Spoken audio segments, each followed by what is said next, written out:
तुला विचारायचं आहे की येलो या नामाबद्दल सगळ्यांना एक वेगळं वाटतं की येलो उत्सुकता नक्की काय आहे येलो.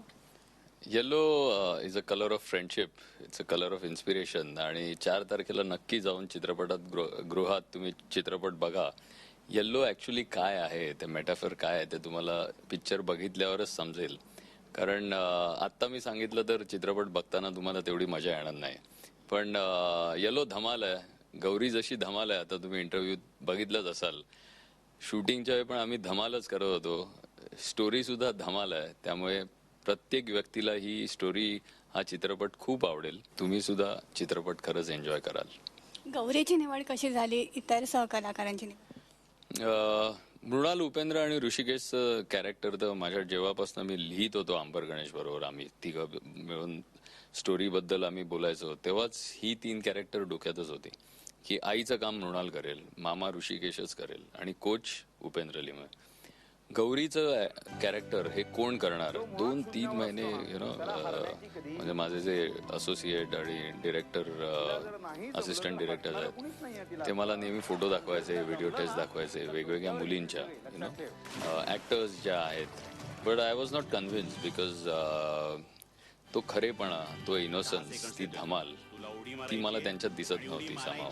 आणि जेव्हा गौरीला पुण्याला टँकवर जाऊन पहिल्यांदा भेटलो, ही आत्ता जशी टाइमपास आहे तशी झाली ती एकदम चालत. आणि अंबरनी ओळख करून दिली, हा महेश दादा आपल्याच टीम मधला आहे. डायरेक्ट घट्ट मिठी मारून एकदम काय कसं आहेस वगैरे तिचं चालू झालं. आणि म्हटलं हीच करेल की हिचं काम, कारण तिच्यात एक वेगळाच कॉन्फिडन्स आहे. आणि नेहमी आपण चित्रपटातून सांगतो की तुम्ही हे करा ते करा, पण आपणच का नाही स्टार्ट करायचं आहे. आणि तिच्यात तुम्ही पण बघितलं असाल सगळ्यांनी, तिच्यात सॉलिड कॉन्फिडन्स आहे. आणि तिला विचारलं लगेच, गौरी काय ग, पिक्चर मध्ये काम करशील की नाही, तर ती लगेच हो म्हटलं. वा, सही आहे. तिच्या आई वडिलांना जरा थोडी हे होती की कमर्शियली एक वेगळं गणित असतं, तर ते कसं होईल की आयत्या वेळी 2 दिवसांनी शूटिंग तिच्यामुळे तुम्हाला बंद करायला. बरोबर आहे त्यांचं, पण साहजिक आहे. पण ती सॉलिड कॉन्फिडंट होती. महेश, आज गुढीपाडवा आहे, तर नवीन वर्ष म्हणजे तुझ्यासाठी काय असतं? एक तू आपलं मराठी नवीन वर्ष म्हणून म्हणतो. It is of course, it is special.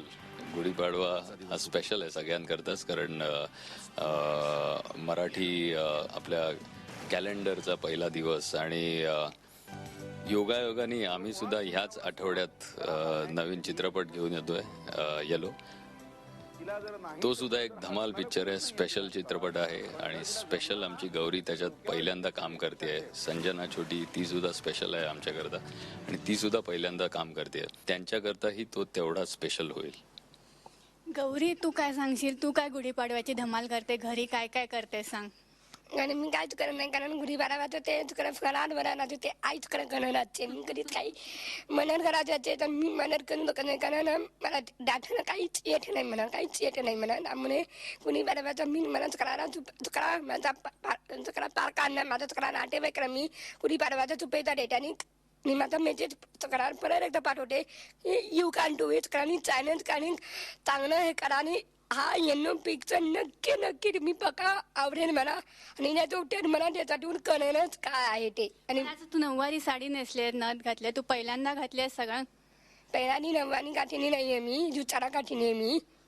कारण आधी आता हा पिंक मी गाठ्याना तो आजच पेनाटी गाठ्याना नथ, पण आज पेनाटी गाठीनी नाचाचं विनिमय मीच करायचं सगळं गणराचे. पण या वेळेत गुढीपाडव्याच्या निमित्त मी ही साडी कुणापुनी चप्पल हे कर अंबारा म्हणून आज पेनाटी आवडणी आहे गुढीपाडव्याचा या निमित्ताने. आणि येन्नोच्या टीम मुळे मला खूप आनंद होतो, आणि सगळ्याचा येन्नो टीम मुळे आणि गुढीपाडव्याचा चुपेचा चढवायला मी देते. आणि चढून मी हा पिक्चर बघा आणि यू कॅन डू इट.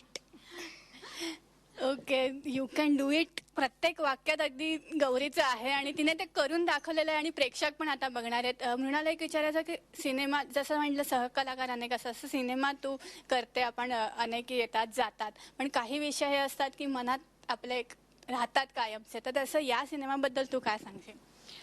काही सिनेमांमध्ये आपण असणं ही आपल्यासाठी खूप मोठी गोष्ट असते, आयुष्यभर लक्षात राहणारी गोष्ट असते, भाग्याची गोष्ट असते की आपलं नाव अशा एका चित्रपटाशी असोसिएट झालेलं आहे की जो चित्रपट एक माणूस म्हणून तुम्हाला करावासा वाटतो. एक माणूस म्हणून जशा पद्धतीच्या चित्रपटांशी आपण जोडलं जावं असं वाटत असतं, असा हा चित्रपट आहे. आणि सामाजिक बांधिलकी असते आपली, कलाकार म्हणून, माणूस म्हणून ती बांधिलकी कुठेतरी पूर्ण करण्याचा हा चित्रपट प्रयत्न करतं. हा माझ्यासाठी खास स्पेशल आहे कारण आयुष्याकडे बघण्याची दृष्टी या चित्रपटाने मला दिली, एक वेगळी दृष्टी.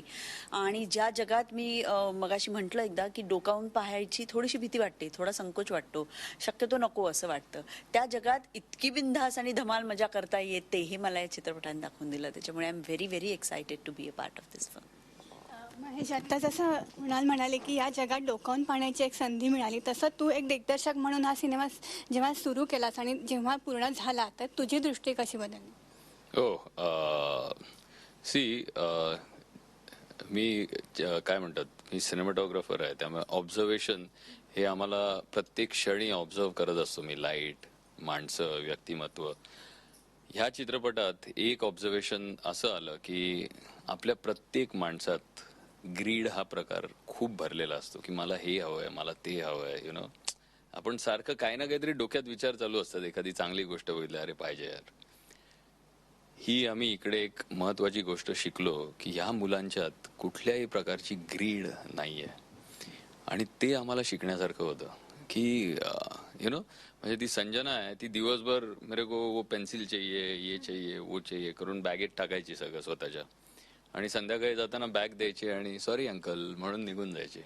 सो अशी बरीच मुलं आहेत जेव्हा आम्ही रिसर्चच्या वेळी भेटलो त्यांना, आणि they enjoy their life to the fullest. अजिबात ग्रीड नाही, कुठल्या प्रकारची हाव नाही, आणि ते आमच्याकरता शिकण्यासारखं होतं.